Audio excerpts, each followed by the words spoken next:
So, after round 4, game 2, I'm very lucky to be joined by Grandmaster Quang Liem. Thank you so much for joining us today. Thank you. It's my pleasure to be here. First of all, congratulations on getting through onto round 5. How are you feeling? A little bit tired because it was a long game and very fighting, of course. But I think I have been winning for quite a while. At least after I took his exchange, should be winning. But I still had to be careful not to mess up that advantage. Yeah, absolutely. And I mean, one thing I was curious about was, in game 1, you were with the white pieces and you tried this new idea, but you ended up having a relatively peaceful draw. Did this opening just not work out for you? Did you try something new and just weren't happy with the kind of position you ended up in? Yeah, so the thing is, in any opening,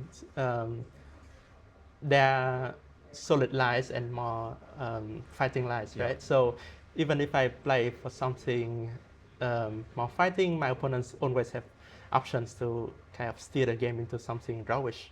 So I thought, okay, why not try something less popular? And I actually have a London chessable course on this. So I thought, okay, on discount after this interview. So I thought, okay, let's try this move c3 and see what happens. Because in my database, I saw that he has a few games there and he plays something more fighting. So I was hoping that he would do that, but it ended up that he chose a very solid line and there wasn't much for me. So I was okay with a draw. I thought the main thing is not to go crazy, not to lose with white, because if you lose with white, it's pretty difficult to come back. And I thought, okay, as long as I don't lose, then I have a pretty good chance. This is a knockout format, so I don't mind the draw and eventually even go to tiebreak, it's okay. But it's funny because in this tournament, I have been winning all my black games and drawing all my white games. So I thought, okay, let's try it again. Let's see if I can win with black. And as it happened today, I got a really good game today. Yes. Yeah, and I had actually noticed that as well, actually, this thing you just mentioned about, lots of wins of the black pieces. I was actually wondering if that was almost intentional today as well, that, you had that draw that was relatively peaceful yesterday, and then today, maybe you're feeling a little bit more confident or prepped with the black pieces, or like some routine had set in that you're winning with the black pieces, that you almost felt comfortable to go with black today.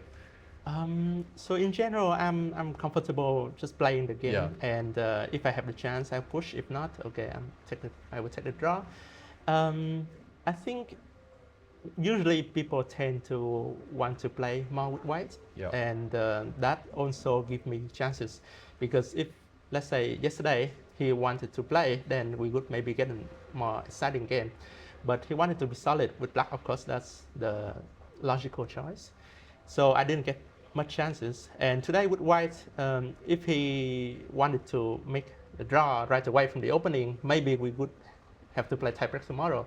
But because he felt that he had the white pieces, maybe he wanted to try his chance.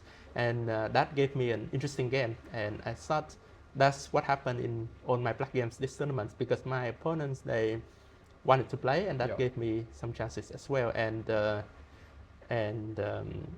because I also have good prep with black, so I felt that I like these situations. So in a way, this kind of approach that you took yesterday, where you said you have the white pieces, but you don't want to kind of over push and overextend and give your opponent chances, is working in your favor, because your opponents are doing that against you as white, and giving you games as black and letting you get these great opportunities and games like today. Yeah, exactly. Although it can also work in my opponent's favor. If, let's say, if they know the line better and they surprise me in the opening, I might suffer and I might lose with black, and that may be the end of the tournament for me. So far, but it hasn't happened. So far hasn't happened. Yes. Yeah.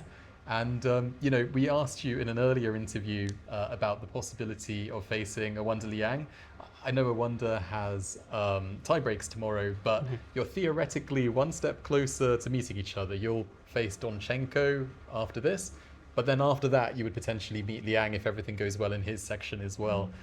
Do you have any thoughts about both of you potentially being one step closer to that hypothetical?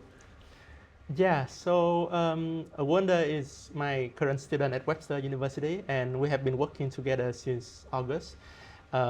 Before this tournament, we also share some ideas and so on. And when we saw the pairings that, okay, we might play in round 6, we were joking that, okay, that could be a very good scenario because it means that we get past a lot of strong players to get there. And so far it has, we have been both playing very well. And I think if we happen to play in round 6, that would be the dream scenario because whoever wins that match will get to the semifinal, and that person will have to stay until the end of the tournament. So if I lose that match, I would be very happy for Wonder. If I win, I'm happy as well. Yourself, so yes. so I think it's really a good scenario. Sometimes you listen knockout system, you cannot avoid such a scenario if both of us keep winning, right? And interestingly, you know, you're not the only kind of coach-pupil duo here, because you also have Leko and Kaima, who also hypothetically could face each other. Right. So yeah, with all of that in mind, just one final question that I wanted to ask was, you know, we're going to the rest day tomorrow. Got any plans for it? I think Well, I'll rest day a for you, little sorry. bit. And tie breaks for everyone else. Let's right, just clarify yeah. that. I think my opponent doesn't need to play tie break also. Donchenko, he already Yes. won the match. Yes. And he has a great tournament so far. He beat Anish Giri, and now he beat Bluebum. He's two taking out very all the strong candidates players. Yes, exactly.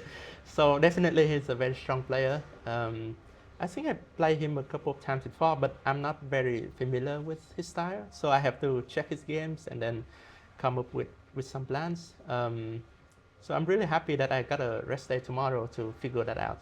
Oh, and sorry, I know I said final question, but one last thing came to mind, which was one of your opponents earlier was Jeffrey Jiong. As you mentioned, you know, you're now teaching at Webster, and you know, the US has kind of become a kind of second home to you. Does it feel different when you knock out American players at all, or it's just business? So yeah, I have been living in America for a while now, since 2013. So I know a lot of American players, and Jeffrey is a good friend of mine. So really unfortunate that we had to play in round 2.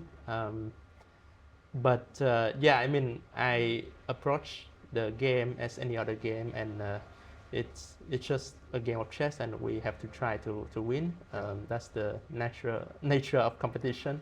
So yeah, I'm sure that he will have many more World Cups and many more good tournaments. He's still a very young player, and I think he did really well in 2019 when he got to round 5, top 8 at that time. So definitely he's a very capable player. Perfect. Well, thank you so much for your time, especially after this relatively long game and you haven't had dinner and all of that. So yeah, thank you so much for the interview. Wishing you the best of luck for the rest of the tournament, and enjoy your rest day tomorrow. Thank you, Thank you very Grandmaster much. Quang. Thank you.